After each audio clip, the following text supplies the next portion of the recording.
guys, welcome to the 117th edition of the Animated Girl Profile Confidentials.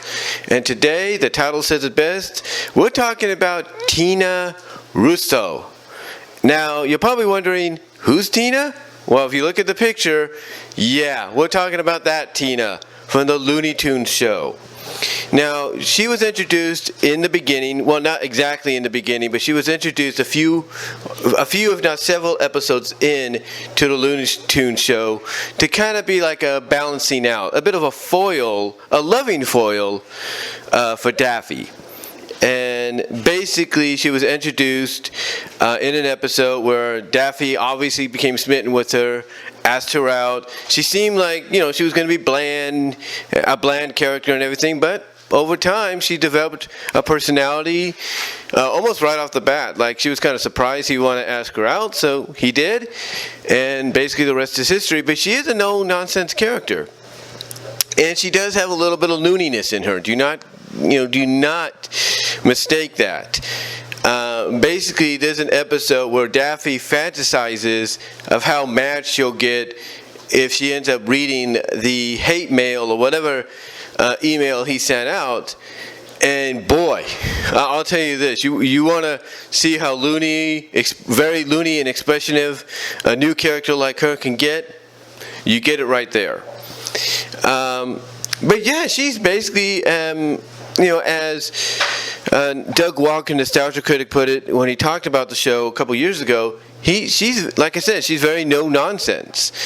But she does, in my opinion, have the potential to be more. Now, we haven't seen her that much after that, which is unfortunate, but she's still there. She's still part of the Looney Tunes gang. We just haven't seen her as much.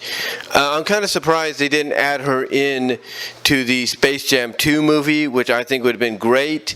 I mean, if you're going to take out Penelope Pussycat, who was originally part of the Space Jam, the Toon Squad team, I think, putting, Tina in there as a replacement, I think would have been terrific. And, very apropos, if you will, because I could see the role she would have on the team, especially trying to keep Daffy in check. So, they really, in my opinion, missed the boat there because, like I said, if you're going to take Penelope out because of the whole Pepe Le Pew situation, then to me, putting Tina in her place would have, to me, been very appropriate. And I don't think anybody would have argued against it. Whether they liked the movie or they didn't, I don't think anybody would have argued against it whatsoever. But yeah, she's a good character, there's no doubt. I mean, by the end of the series, she basically, I guess, develops a bit of a trio with Lola and the Looney Tunes version of Petunia, which, is brought in towards the end of this, basically towards the end of the season, mainly like in the final season as a love interest for Porky. So basically, what Warner Brothers did with the series is they kind of been like, okay, we got Bugs, we got Daffy, we got Porky. The only female we have that's kind of like, well, no, doesn't represent, but basically is a counterpart to them is Lola to Bugs. And obviously that's when they decided, okay, we need Tina in there.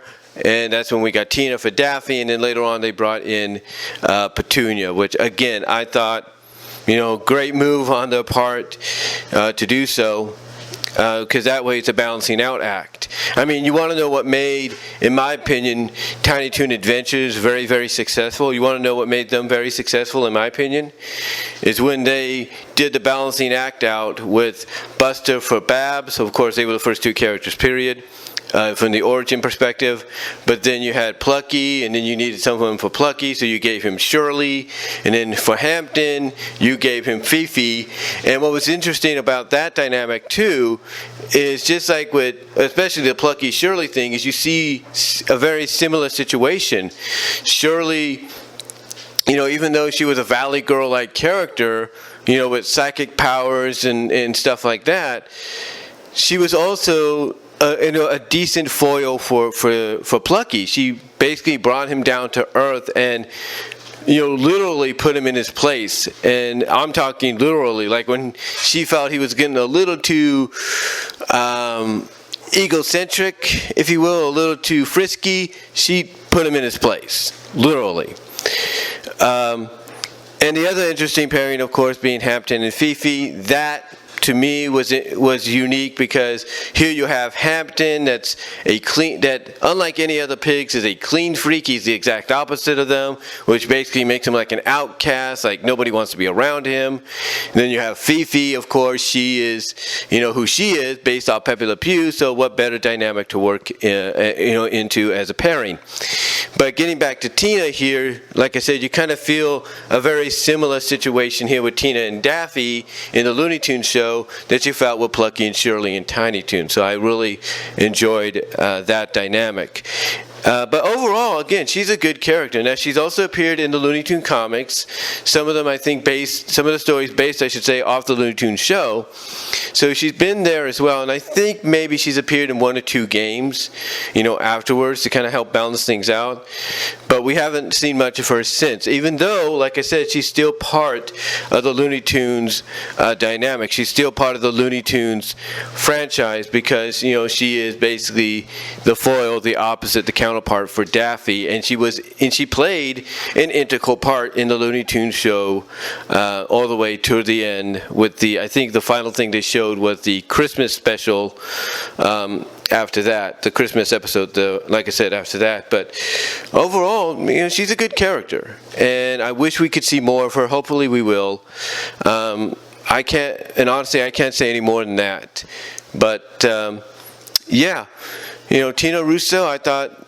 In closing, I thought, like I said, she was a good addition. You could definitely, as I mentioned, feel the similarities to Shirley and Plucky with her and Daffy.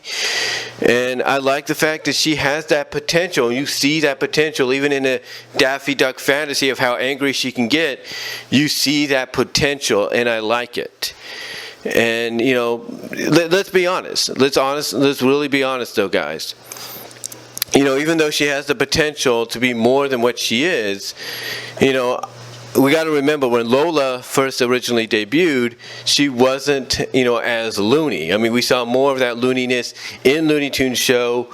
And we saw a little bit of that come out at the end of the original Space Jam, that is, I should say. And then we saw a lot of it really transition into the new version of her in Looney Tunes show. Then we get the hybrid in the Wabbit show, or the new Looney Tunes show as it became known. And then we got back to the Lola in Space Jam. That's kind of a hybrid of all those personalities mixed together. So, seeing Tina being basically in that kind of situation to where you see a little bit of the looniness come out, but not as much, I'm okay with, because I believe if she is brought back, and eventually I feel she will be very soon down the line, I think, honestly, she's going to be the kind of character that, when you first saw her, she has a bit of that personality in there, but she's no nonsense. The next time you'll see her, she's going to be full-on Looney Tune. I got a feeling. I mean, she'll still have the Tina personality, there's no doubt, but she'll be more expressive, more Looney Tune-ish, very more Looney Tune-ish in personality is what I'm trying to say. But let me know what your thoughts are. How do you feel about Tina Russo when you first saw her on the Looney Tunes show? Do you think she'll be brought back in the future? Let me know all that. Let me know all that in the comments as well as in the live chat during the premiere. Like the video, guys. Check out the Teespring store. But yeah, let me know how you felt about Tina Russo as far as being a character in Looney Tunes and being part of the Looney Tunes aesthetic and being a foil to Daffy. And that's all I'm going to say, guys, for this 117th edition of the Animated Girls Profile Confidential on Tina Russo, originally introduced in the Looney Tunes show. Until next time, guys, God bless, take care, I'm out.